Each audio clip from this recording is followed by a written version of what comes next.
Hi there everyone. So today for our Keith Haring drawing, we're actually going to start out outside. You want to look around wherever you live and see if there are any sticks laying around. I went in my backyard and I found this stick right here and this giant stick.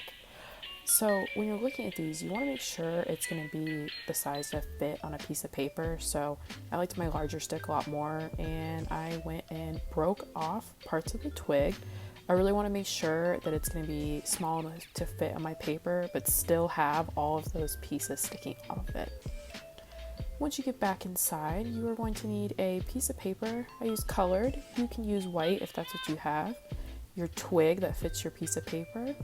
Any type of glue. I use khaki glue because that's what I have available. And a Sharpie.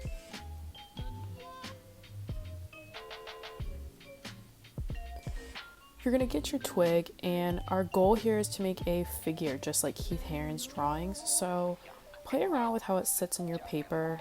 When I look at this, I notice that those two pieces on the bottom look like legs, and the top part looks kind of like a torso. So I made sure that it fit my page accordingly. I also noticed there's a knot on my twig, so I didn't want that on my page. Next, you're going to put your glue all over your twig on the side that's going to be on the paper. Just one line will be enough glue, so I just put it all on the back in one line. I did everywhere just in case. My twig is kind of an organic shape, so it's really not going to fit flat on the page, and to play it safe, I just want to put glue all over it. Press firmly, but not firmly enough to break it, just enough to make sure that your twig is tacky on the paper.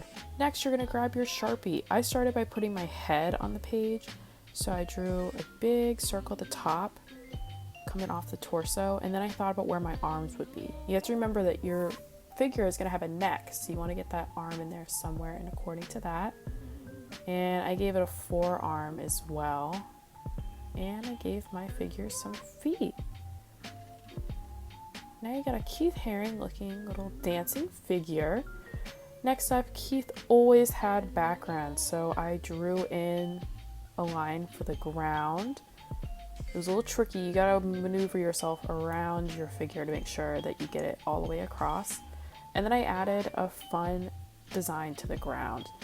You can do whatever you please. I decided to do some triangles. I thought they really filled the space well, and it was a nice geometric shape. Next up, I went in and added a background design for the walls. Same thing, Keith Haring, he had a very energetic, artistic style, so I really wanted to emulate that with this project as well. So I can't just leave the background plain, can I?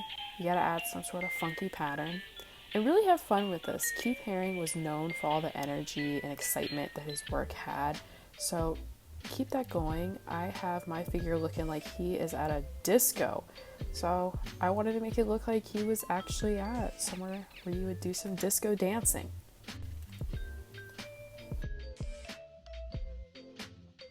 The next step, this is optional. If you have some coloring utensils with you, feel free to add some color. I went through and colored in all of my little triangles for the ground, and then later I went in and colored the waves in my background of the wall. Once again, have fun with this. If you would like, you can look at some other Keith Haring drawings and look at his color schemes. He really loved his bright colors.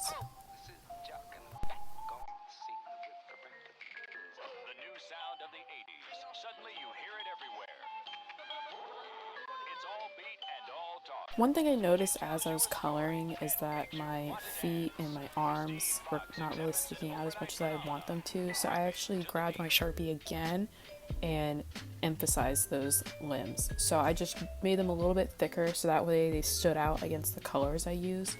The whole purpose of this project is to work on drawing a figure, so you don't want to have those get lost in the background. It took me quite a while to finish coloring in all of my drawings, so I'm just going to speed up that process for you.